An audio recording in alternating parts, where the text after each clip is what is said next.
Welcome to the BrainTools podcast, where you're going to learn how your brain works and how you can use it to level up your life. It's practical brain science for everyday people.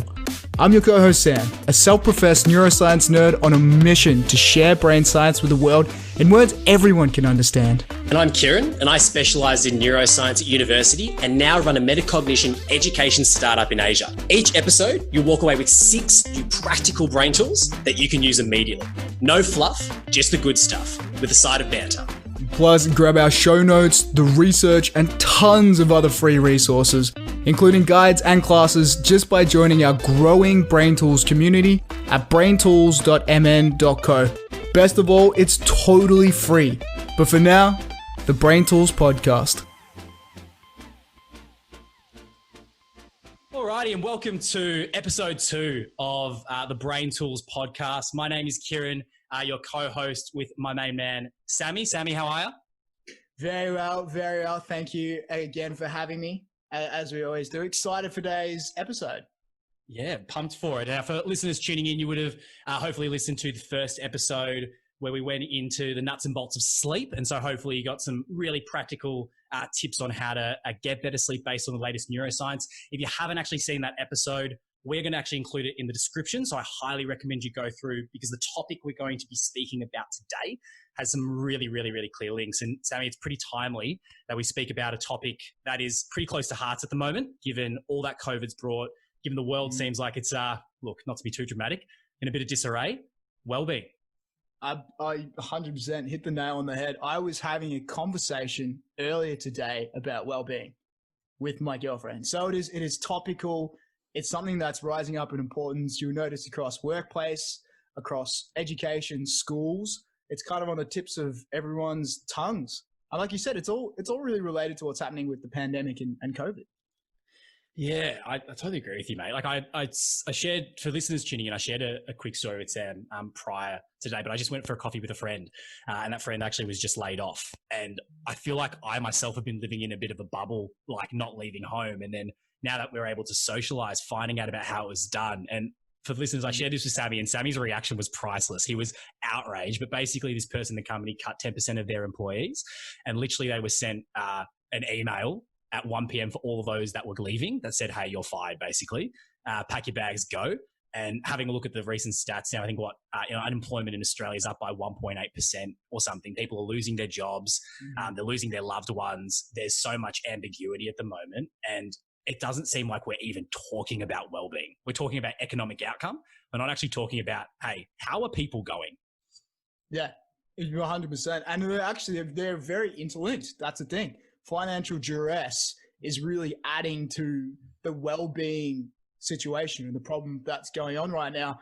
And there's a phrase in the neuroscience world called the amygdala hijack, and that's what's happening. What's happening is everyone's brains right now have been hijacked by the stress of the situation going on.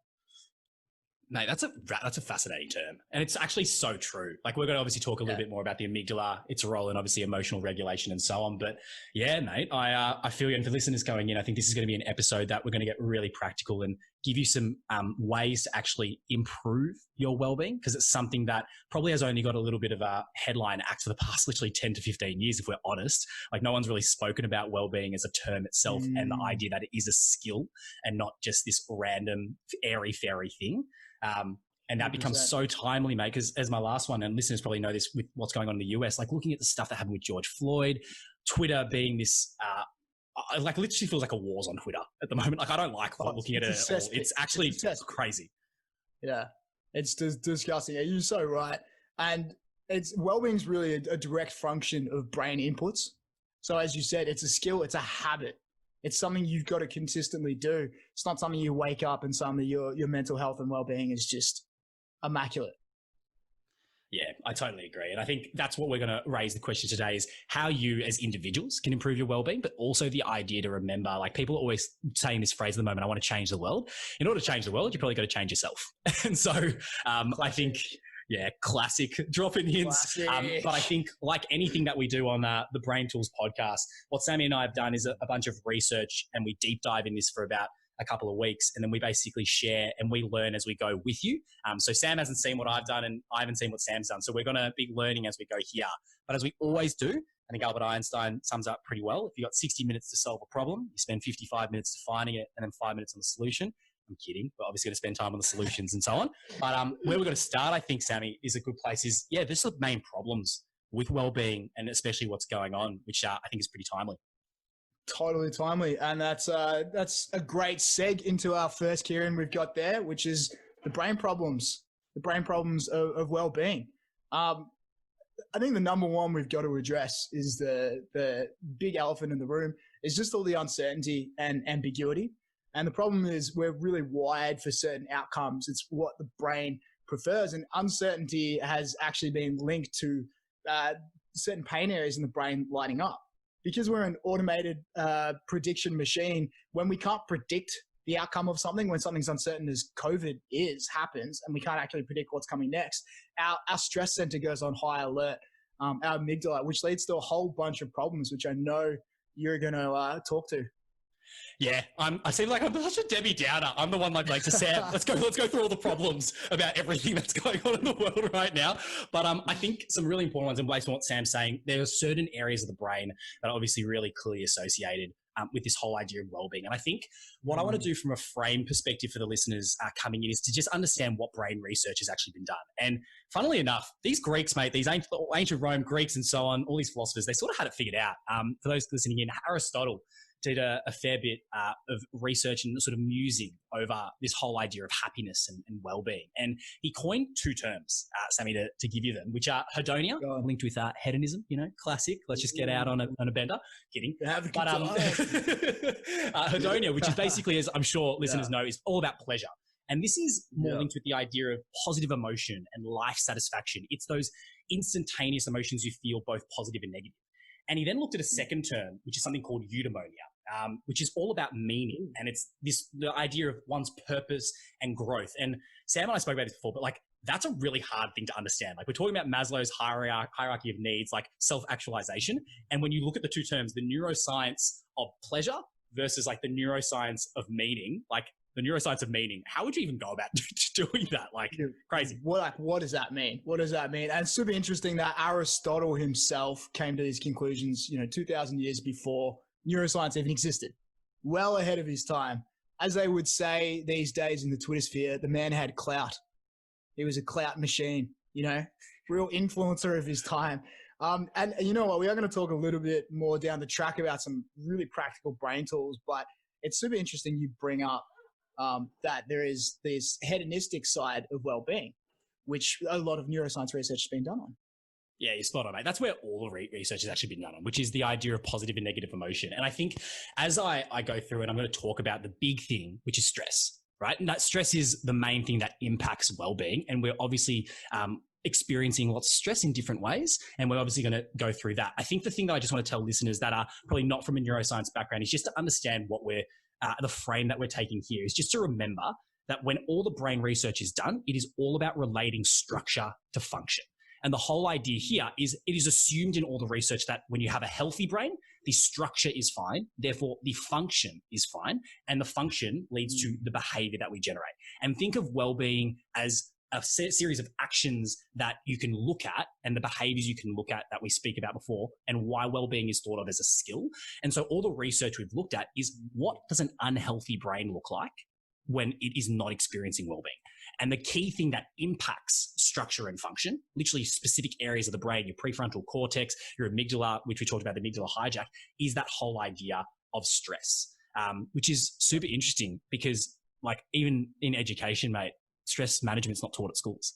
Literally kids experiencing stress, they don't know how to deal with it. Or universities or workplaces. And you think stress is a constant that everyone experiences. And it's something you have to learn to deal with. And we're now being thrust into the jaws of this big stress monster, which is eating away at our well-being. And we haven't really been equipped with the tools to deal with it. But we will be later on in this episode, hopefully. But no, call out.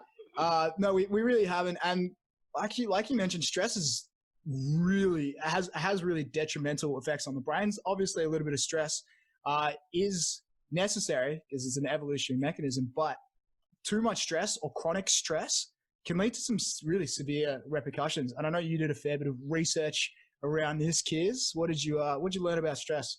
Yeah, learn from the first point, your point, which is super important, is that I think stress has a really negative term, right? Like you're so spot on that a little bit of stress is important. Like hunter-gatherer, like, you know, guys, you can imagine Sammy's beard right now. If you can't see it, it's beautiful. It's elegant. He looks like Confucius, but hunter-gatherer days, like you probably kind of needed the stress response, right? Can you imagine a tiger just coming up and being like, hey, what's up? You can eat me. This is fine. Probably not going to work out very well for you. And so that whole idea of eustress becomes really, really important, which is beneficial for the whole fight or flight response. But where Sammy's hit the absolute nail. Oh, sorry. Eustress. Sorry to stop you. Can you explain that a little bit? Yeah, eustress is basically the positive word for stress. So it actually means good stress, quite literally. And good stress is, as we said, beneficial for that fight or flight. So a really good example is that sort of butterfly feeling you get prior to like a race.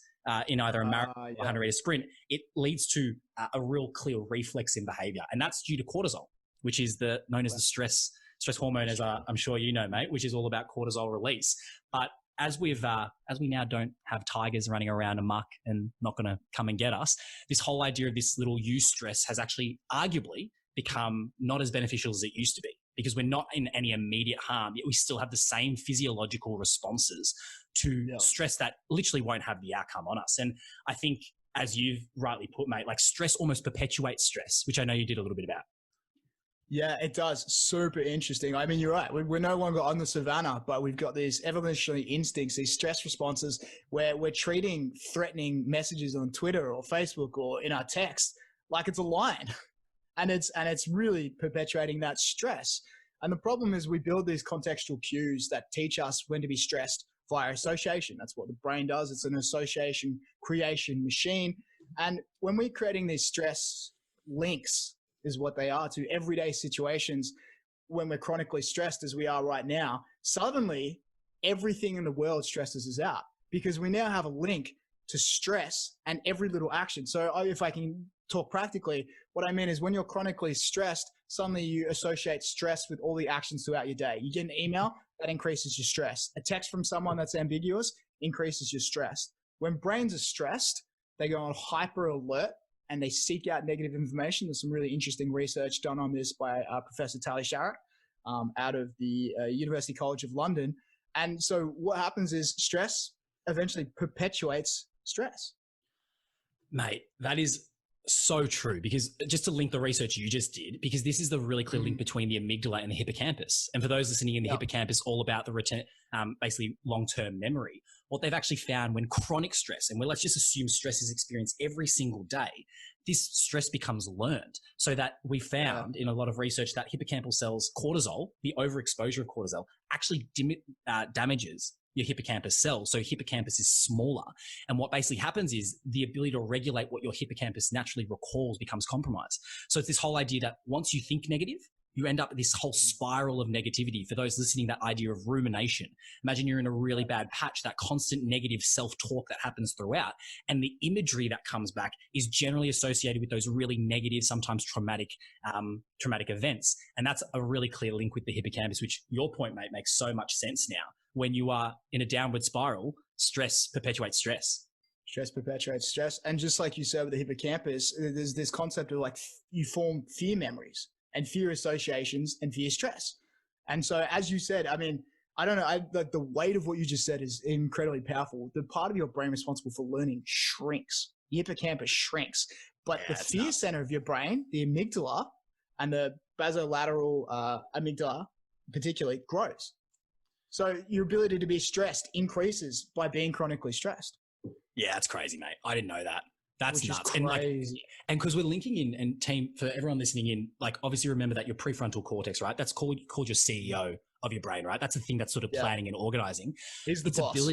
It's the boss. But now the boss is getting fired, basically, because the boss no longer has control. It's an uprising that the amygdala is basically pushing, and it's taken and recruited the hippocampus, it's recruiting all these other really important parts in emotional regulation. And so your prefrontal cortex basically says, hey, this is too much to handle. And it's basically this wall of pressure surmounts so that, it becomes self-perpetuating. And this is where the clear links are, mate. And we can talk about this topic. I know that in Australia, maybe a week ago, it was all about sort of male suicide in particular, but depression, PTSD, and mental illnesses is all associated with these compromised sort of emotional regulation circuits. And so your ability to regulate those emotions when acute stimuli comes at you is really tough. And it's no wonder when we talk about this idea of negative bias effect, like the amount of negative information we consume, we are bombarded with negative information because negative information sells and we seek it out. It's not as if we hear that much good news. And so again, that sort of comes into that hijack you talk about, the amygdala hijack, where we seek this negative information, which becomes a massive, massive issue. You hit the nail on the head. You just, all you have to do for listeners at home, think about when you turn on the news each night and you were just bombarded with the worst stories each day. And each day, if you keep watching those stories, you're perpetuating that narrative in your mind. And that's where this negative bias comes in. And it's so true, man. Like you speak to people who watch a lot of news in particular, or who've been watching a lot of news. This was my girlfriend maybe 2-3 weeks ago. And their whole outview, their whole worldview is much more negative because it's all they're being feeding into their brain. You think about like inputs, like food is like this negative input. There's really bad food for their mental health. Mate, hardwired for bad news, because there was this test done, this study, which is called the affective go, no go test. And it's for things with negative bias affect, which is basically how you look at the glass, the classic half glass full, half glass empty. And what was really interesting with this whole experiment is basically just say you're the stimuli, you're the person that I'm looking at right now. Like a person would then show either negative stimuli or positive stimuli as a distractor. And the reaction speed time to the negative stimuli was so far outweighed the positive stuff. Showing them negative stimuli in the corner of their eye is like, wow, I'm going to react a lot quicker to that than something that's positive, right? And it's not even that they're like the weight of, say, the news, we took all the news and there's positive and negative news. It's not as if there obviously is more negative news out there, but it almost feels like there's more news out there as well because we're constantly seeking it, as you said. And what's super interesting as my last point on this is people with lower self-esteem and people with higher neuroticism. And for those that are interested, I'm going to post a link in there to something called the Big Five personalities. And this is the whole idea of the sensitivity to punishment as well. And people who are highly neurotic have really reduced life satisfaction, really reduced happiness. But this almost compounds the stress one experiences as well. And that whole glass half full, glass half empty becomes a massive issue. That is ridiculous. I did not know that. Yeah. See? We're learning.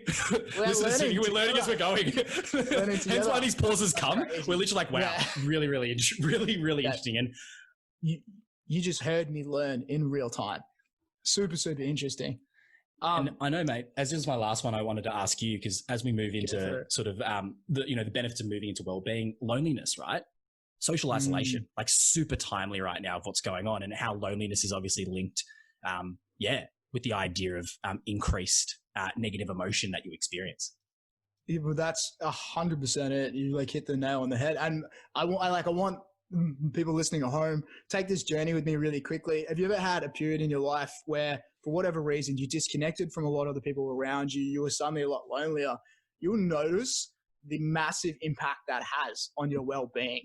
And there's a reason for this, right? Like loneliness and social disconnection has been linked in so many studies to be highly correlated with our sense of well-being because we're social creatures by nature. It's what our brains crave. Some neuroscientists even theorize that the most pleasurable thing to our brain is social engagement and interaction. And so when you deprive it of this, such as we're experiencing right now, where we can't access gyms or activities or social hobbies, or we can't go out to restaurants or go out in big groups due to lockdown laws, we're literally putting in this wedge, this well-being wedge, in the form of social intervention and disconnection. And it's a huge problem. And I know I've been feeling it myself a little bit right now. I don't know about you, Kiers. Yeah, let's be vulnerable, hey? Like, absolutely. Like, I don't know about you as well, but in Singapore, we've sort of come back in. We've now got groups of 5 that we can do. And I've always found to share, like, I'm more worried about how I'm now perceived in social situations, the first couple. because I'm so used to being by myself. And it's a really interesting study here by a dude called Cacioppo and Hawkley. And they basically saw that. Cacioppo. Yeah, Cacioppo. Sounds like a bloody mafia member. But they basically, in their study, they basically found that there's a lot of behavioral and neural evidence that loneliness increases attention to potential threats, but they also make up threats. So there's an association with increased worry about being evaluated negatively. You care a lot more as you've been isolated for a longer period. When you transition back into a social dynamic, you're constantly thinking about how you're being evaluated. Am I being liked? How am I actually coming across to people? And I felt that even today with the coffee with a person I have literally been known for 2 years. And I'm mindful of confirmation bias as well. So let's just put that out there. Yep. But it sort of fits quite nicely that I was worried. I was like, are they going to like me? Wow, damn it, I said something stupid. And I literally ruminated on that for 5 minutes in the cab on the way home, being like, why'd I say that, you idiot? Wow. That's so true. That's so true. I had the exact same thing happen to me maybe 3 or 4 weeks ago. Hadn't seen friends in about 3 months.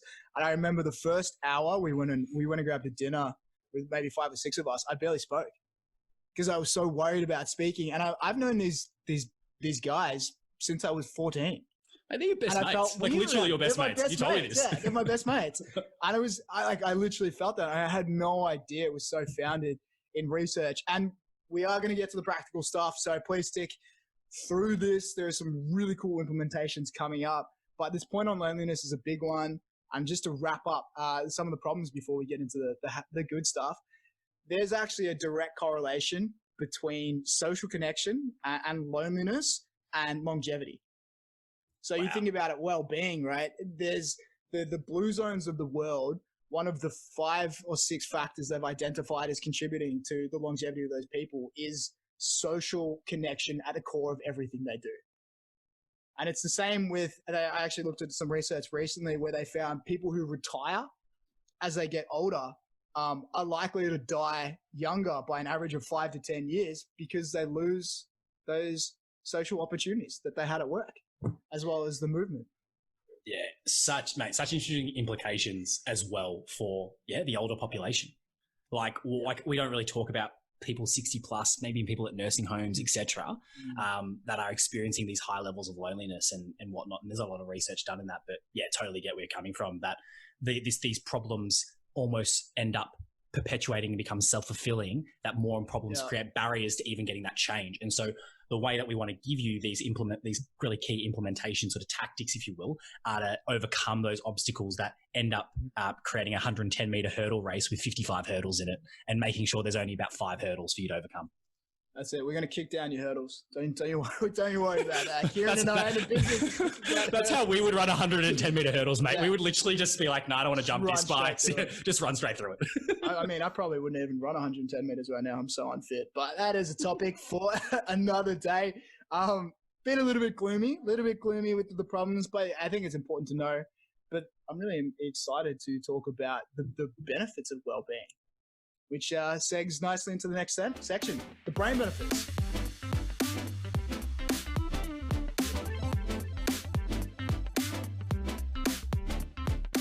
Alrighty. So we talked a lot about the problems, the context of why well-being is important, but there are a lot of benefits to protecting your well-being and really doing things that can help promote it. And Kirun, I know you did some really fascinating research around this that you were telling me about. I'm really excited to hear what that is. Yeah. So one thing that for those that are keen to read, I'm going to put this in the show notes as well, is the whole area of performance psychology. And there's a book by a dude called Anders Ericsson. I think he's Swedish. Yes. Peak. Good old Peak. And we'll be talking about deliberate practice in, I think, a couple of episodes as well. Really exciting. But the whole idea of the optimal stress curve. And I know viewers/listeners, you can't see this, but I will put this picture below, but I'm showing Sammy right now that basically, if you can imagine a graph, you've got on your y-axis performance. So from 0 to 100, performing well or not performing, and then the level of amount of stress on your x-axis. Basically what it shows, and I'm so sorry to bring up PTSD with math team, but an inverted parabola. So imagine a U and turn that U upside down. Sam, you hate me, but turn it upside down. All I basically want to say to you all is that, I know you hate me. Oh, come on, don't do this to me. Don't hate me this much. I'm just messing with you. I know, mate. But basically, there's the optimal stress curve, which basically says optimal stress is somewhere in the middle. as it normally always is. But if you experience too much stress, you go to a complete meltdown, or what we call the zone of breakdown. And if you go to the idea of no stress whatsoever, so again, giving credence to having a little bit of stress is important, you've got the zone of nothing, which is where boredom and depression basically come through. And so our ability to experience more positive emotion in our life and have that clearly means that we're more likely to perform at our peak.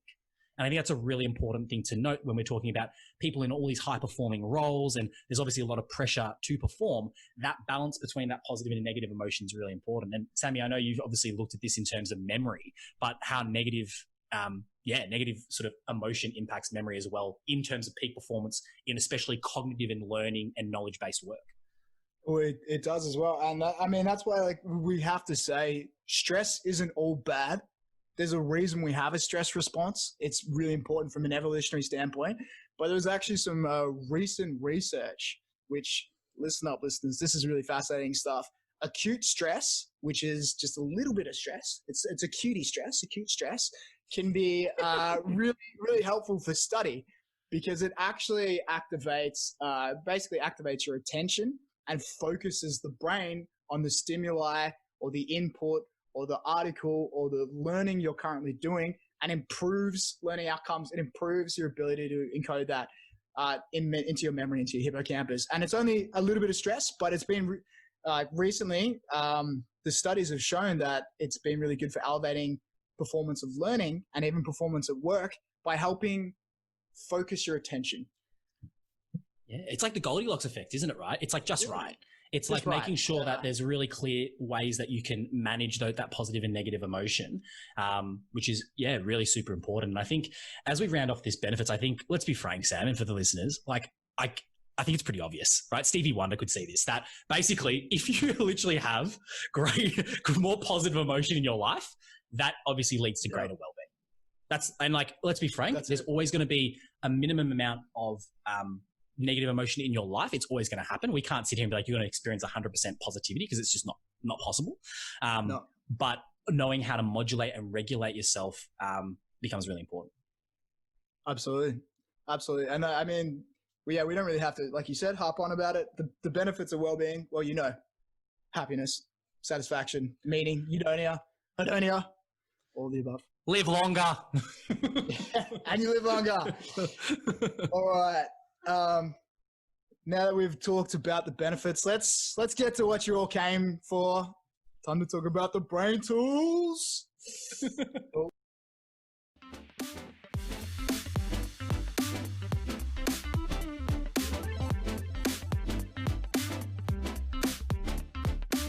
Alrighty, team. Now we get to everyone's favorite section, which is all about implementation. Let's get some real practical things that you can use literally after this particular podcast you listen to make your life a lot better with obviously this idea of well-being. And the context I want to provide here, which Sam and I are going to delve into in actually heaps of detail in the next couple of episodes, is this whole idea of neuroplasticity. And all the tips that we're giving you right now comes from this idea of neuroplasticity. Very simply, the brain can change itself.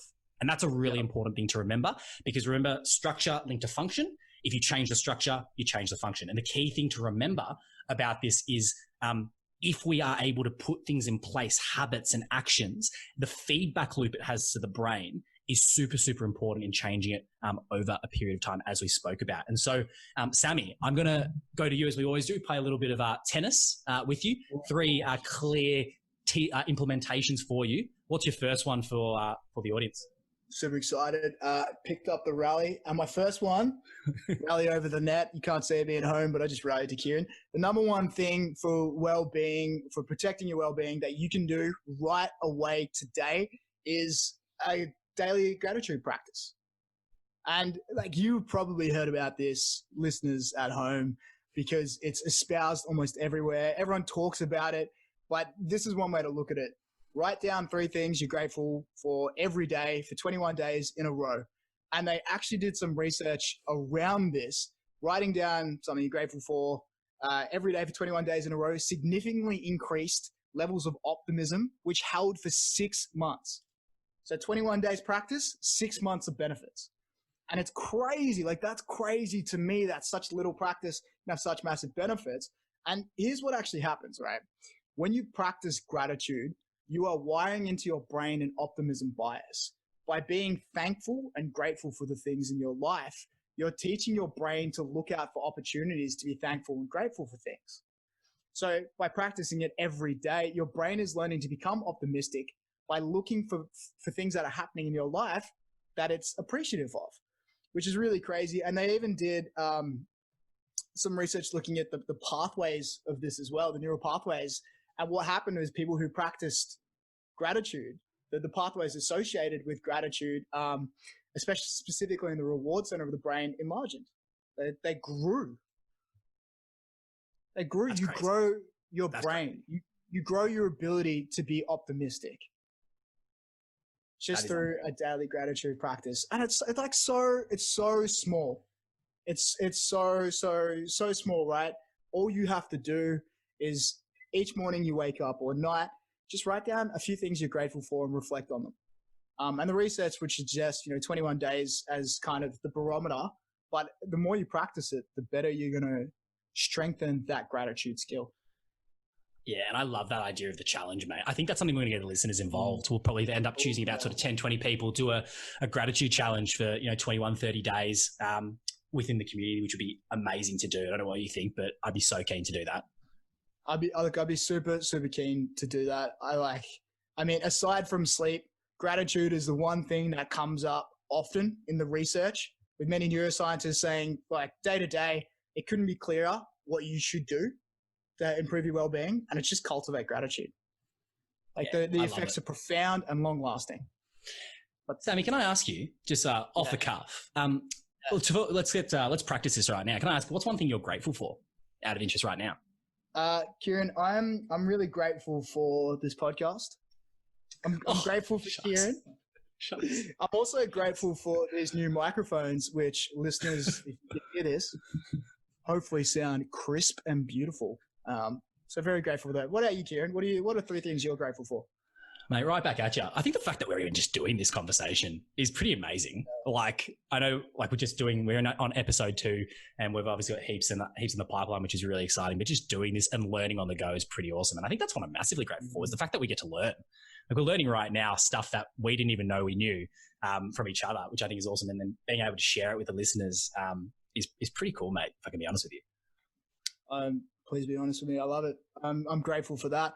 And for listeners, just to wrap that up, daily gratitude practice. That's my first brain tool. Over to you, Kirun. I know you've got some really fascinating ones to share. Yeah. So my first one is first and foremost understanding the difference between your symptoms and the cause.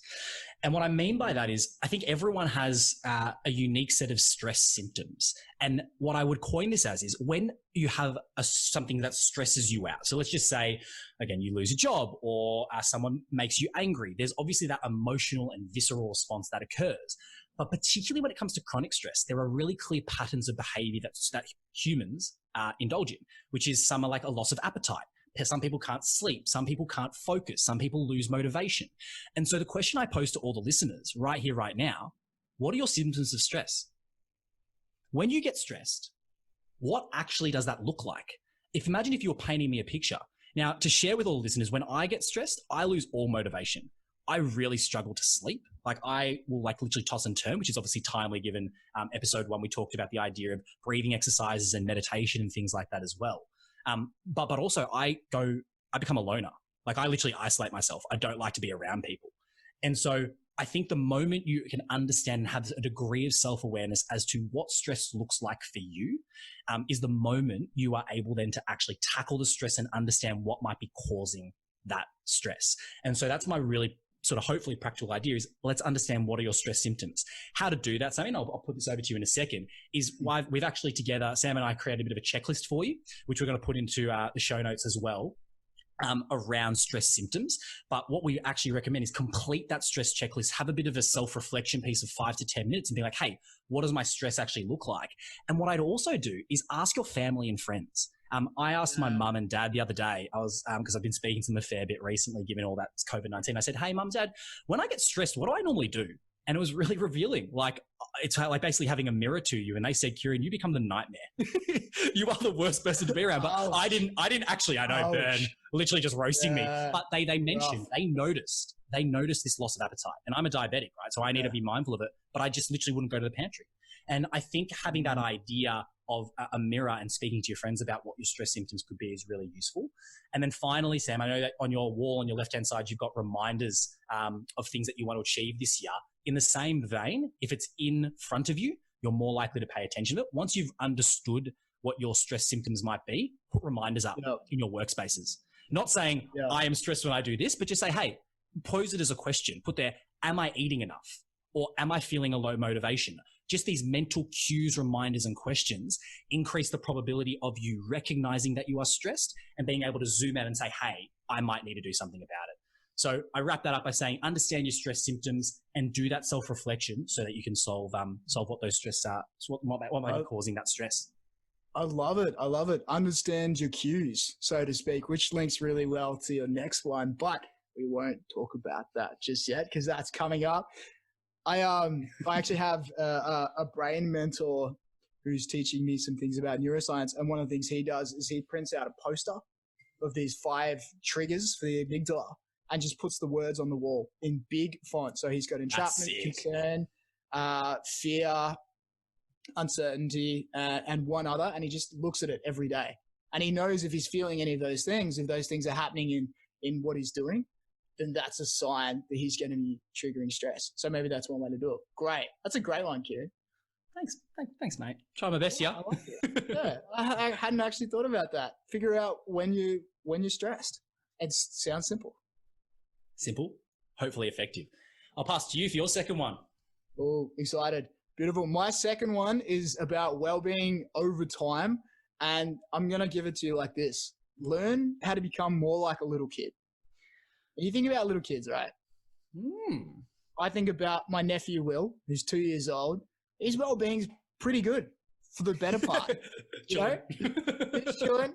He's hilarious. He's outgoing, gregarious. He's a lovely little kid, but he's not sitting around being stressed all day. And that's because little kids do these 3 things, which have been proven to benefit well-being in the long run. And I'll run through those really quickly. First thing little kids do is they do things that get them into their body more frequently. And so the one I would recommend is walk around and touch things. Because what actually happens is when you get into your body, you effectively get out of your mind. So as you're walking around, and the way I do it is I take my shoes off and just walk outside.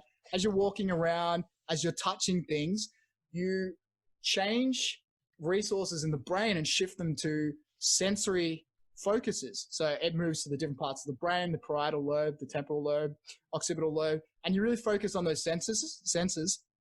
And so the resources for the fear response have been pulled away.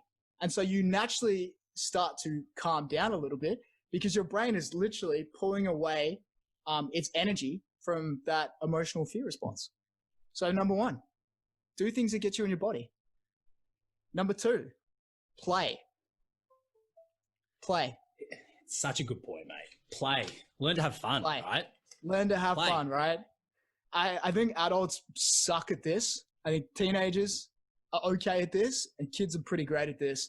But it comes down to the fact that the brain loves social interaction, engagement, and it likes to do things that are pleasurable and things that reward it in ways that aren't, overly complicated. So doing things where you can take some time away from your screen, getting into your body like a little kid does, but then playing and bring you joys will flood your brain with a whole bunch of different neurotransmitters which promote well-being. We're talking, epinephrine, serotonin, if it's with another person, oxytocin. All these things are neuroprotective and they are also really, really beneficial for your overall well-being. They have all these beneficial effects on the way you process information. So just playing is the second part. And the third part of learning to become like a little kid is a media diet. You think about little kids and how much news they watch, and it's almost zero. It's almost zero, right? I've never seen a little kid sit down and watch the 6 o'clock every night. So reducing your news intake by 10 to 15 minutes a day, to 10 to 15 minutes a day, my apologies, reduces those stressful inputs. And you protect well-being by reducing the amount of negativity coming in. So that's my second brain tool, is learn to become like a little kid, get in your body, play daily, and don't watch as much news.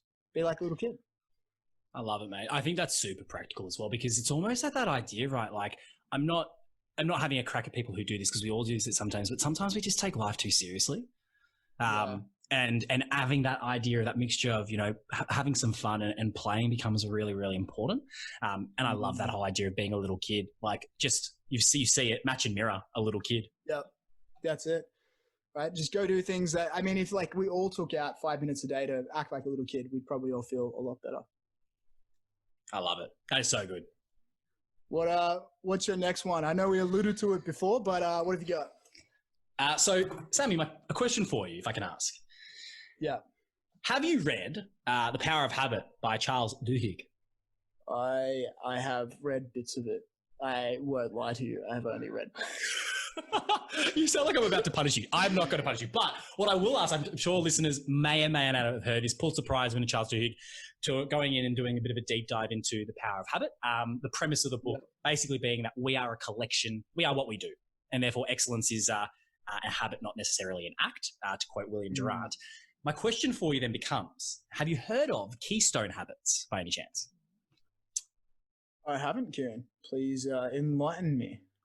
I'm ready. Okay. So Keystone habits, basically in the book, and I really resonate with this, is that Charles basically says that there are one or two habits. Again, we always apply the Pareto's principle. Those one or two habits that are responsible for getting all your other habits right. And that's what we call the Keystone habit. So for many people, that could be exercise. If you get exercise right, you end up eating better. You end up actually spending more time with your family. You end up doing all the positive sort of routines that lead to more positive emotion in your life. And so my sort of number two, if you will, for people that are listening, is asking you the question, what is your Keystone habit? What is your Keystone habit that if you get right, all other things, generally speaking, take place to itself? And it is literally like a power law distribution. And what I mean by that is that one thing will be responsible for 10, 11 other things that you do. And I've got 4 really key ones that I want to sort of zero down on. Not going to go into too much detail because we're actually going to have individual episodes for each of these things to help you out with it. Yeah. But they're 4. Sammy, if I can share these 4 with you. Go on. What 4 have you got? The first one, exercise. Now, exercise, we've gone and spoke about it to death in sleep, where exercise, and it was one of Sam's tips where he said exercising in the morning, getting that sunlight can be really important to getting a good night's sleep. But aerobic exercise has been shown to increase or change the serotonin sort of circuits in your brain, which are always at the end of aerobic exercise. You always feel that like nice sort of clear head.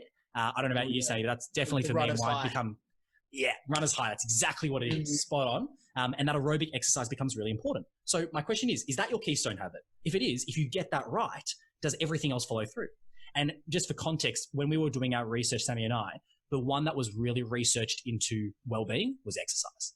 Like legitimately from a physical, like the physical and mental relationship between exercise becomes really, really important. And I think that's not news to anyone, but a really, really key one.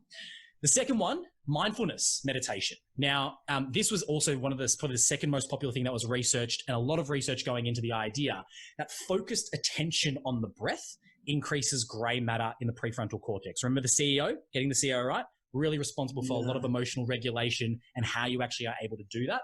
Mindfulness meditation is really interesting. And Sammy, I don't know if I ever told you this, but for context, I did sort of a little mini thesis on brain training games like Lumosity and stuff. And what we basically found, what we found is the research showed that you got good at the task itself, but that wasn't allowing to transfer into other aspects of your life. But in meditation or mindfulness, there is a bunch of growing research that shows there are far transfer effects of meditation, particularly when it comes to your attention. That focusing on your breath can have far transfer effects on your attention in any task that you actually look at, which becomes a really interesting thing that we're going to have a whole episode about, I think, in about 8 or 9 times.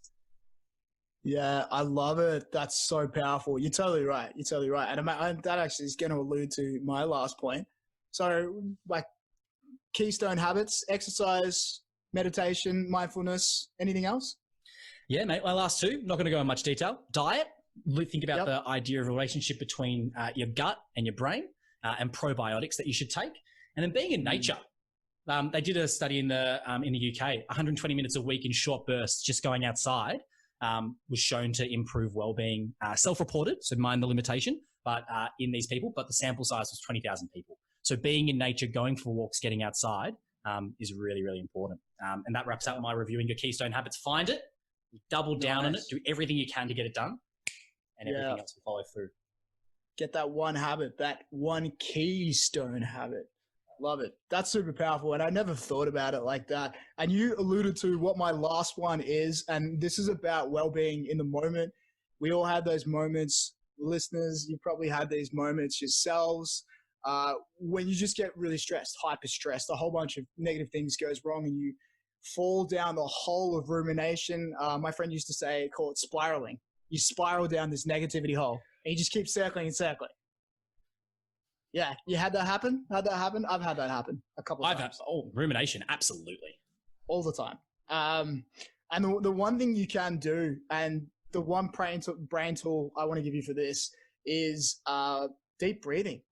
Like, I know people say take a breath, but I'm going to give you a specific breathing technique used by Navy SEALs called the box breath. Ooh, hello. And it's really specific. Breathe in for 4 seconds. Hold for 4 seconds, breathe out for 4 seconds, and hold for 4 seconds. And you keep repeating that. So it's a 4 seconds box. Why is breathing the number one thing that I would recommend for the in the moment? Because when you breathe in deeply and exhale slowly, there's an emphasis on exhaling, you actually stimulate the vagus nerve, which runs from your stomach to your brain. It's basically like a wire signal, which has this gut-brain connection.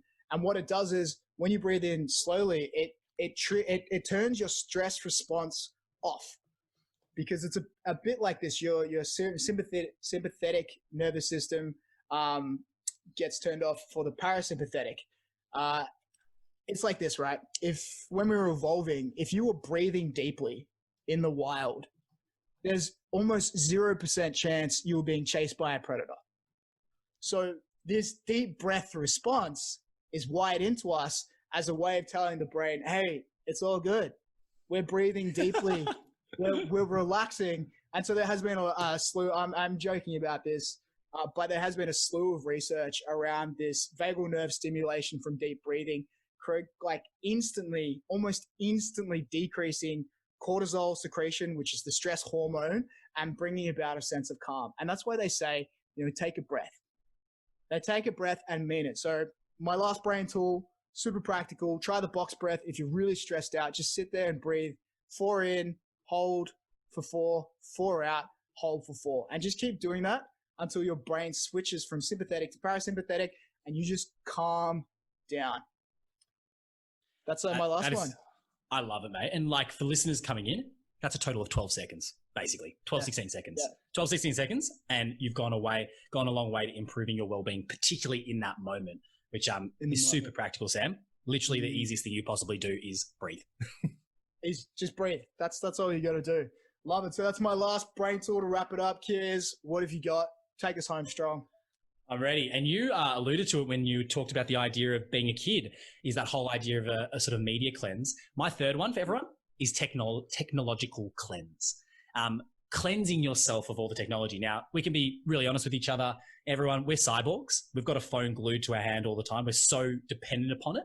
And I think we've got to be really mindful of the information that we consume, because you could argue that we live in an era with Google that the quantity of information is huge, but the quality of information, not necessarily as good. And so as we've spoken about throughout this, we're fed so much negative information and we don't even realize it. And it plays into that idea of the negative affective bias. So to get really, really practical, Cal Newport, one of my favorite humans, basically the whole idea of deep work, had a few different books that's come out. He recommends a social media audit, particularly. And what he basically says are 3 very simple questions that I'm going to pose to you, Sam, and I'm going to pose to the audience. Which apps do you use most? Which apps do you actually use the most? What do you do when you're actually on them? And what's the ROI? And that last question is, I think, huge. What's the actual ROI, return on investment, of you using that app? And I'm going to put my hand up and say Instagram, for me, is such a low ROI thing, but I'm glued to it. I literally will just go through it, and I'll be honest. I look at hot people, to be frank, and I look at famous people. I don't actively engage with it. So people may be earning money off it. I don't, but I spend about 3 to 4 hours a week on it, and I'm not getting any bang for my buck from that. Right. So that's 4 hours of wasted time. And so the ROI is really low on that for me. And so I push people to understand what apps are actually giving you value, are actually making your life better. And if they aren't making your life better, out of sight, out of mind, removing them first from your phone as an app is a really crucial step. Using sort of app blockers like Freedom and sort of self-control can be really useful. And then, double downing on the ones that you do use. And so that's one I want to end off is just technological cleanse, taking time out from it. I'm now only on Instagram was our last one, and I think I'm going to get rid of it, Sammy, I think in the next couple of weeks. Oh, big news. Big news for listeners out there. Kirun is an Instagram fiend, for lack of a better word. But it's super powerful. Yeah, technology cleanse. You feel it too. If you've ever had a day or two where you couldn't use your phone, like for some reason, what's actually a brain reason, you just feel more at peace. You don't have that constant ping of dopamine and the notifications swing through. I love it. Super practical. Super practical. Thanks, mate. So good by you. 6 of the best, hopefully. 6 of the best. Awesome. All right. Well, let's wrap those 6 up. I'll give my 3 first, and then we'll hear from yours, and then we'll get the show on the road. So my 3 for listeners: a daily gratitude practice. Number 1. For long-term well-being, learn to be a little kid, learn to play, learn to go and touch things and get outside and move your body and have fun. And number 3 was short-term. If you're really stressed, practice some box breathing. 4 breaths in, hold, 4 breaths out, 4. 4, 4, 4, 4. How about you? What's your 3? My 3, 1, understand your stress symptoms. Actually know what happens when you're stressed and remind yourself of that so you can understand the cause. The second is find your keystone habit, that one habit that if you do every day leads to all the other habits taking place. And my final one is the technological cleanse. Which apps actually give you value in your life and make it better? If they don't make it better, see you later. If they do, obviously keep them. Love it. Super practical. And Pareto principle, we're always going to do this at the end. 80-20. What's the 20% that would bring you the 80% of the results? Yeah, for me, team, I think it's that keystone habit, like literally aligning with that. Find it, double down on it, and do everything you can and be ruthless in getting it done. Love it. For me, it's got to be the daily gratitude practice. The day I started implementing this, I just felt better from like almost all day. I smiled like a little kid. Daily gratitude practice. Rewire your brain for optimism. All right, that's all we have for you this week. Super excited for the next episode, which is going to be on... Yeah, I don't know, mate. I can't remember. It's going to be on fear. It's going to be on fear, guys. Obviously, Kirun has done a lot of work preparing for the next episode. So it should be a good one. Oh, I'm the worst. Sorry, guys. Yeah, look, we've done a lot of research, as you can next episode on fear. Thanks for joining us at episode 2 of BrainTools. See you guys.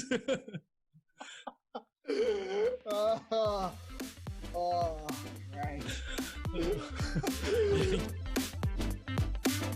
Thanks so much for listening to this episode of BrainTools. We've got 3 quick things to hit you with before you go. 1, if you want to hear other BrainTools, you can find our other episodes at the link below and on all podcasting platforms. Number 2, if you like this episode, then give us a review on iTunes or Spotify, only if it's above 4 stars. And number 3, you can go ahead and join the braintools.mn.co community, where we'll post a complete brain guide based on this episode, plus a ton of other resources. Best of all, it is completely free. Cannot wait to see you next episode. And until then, bye for now. See you next episode.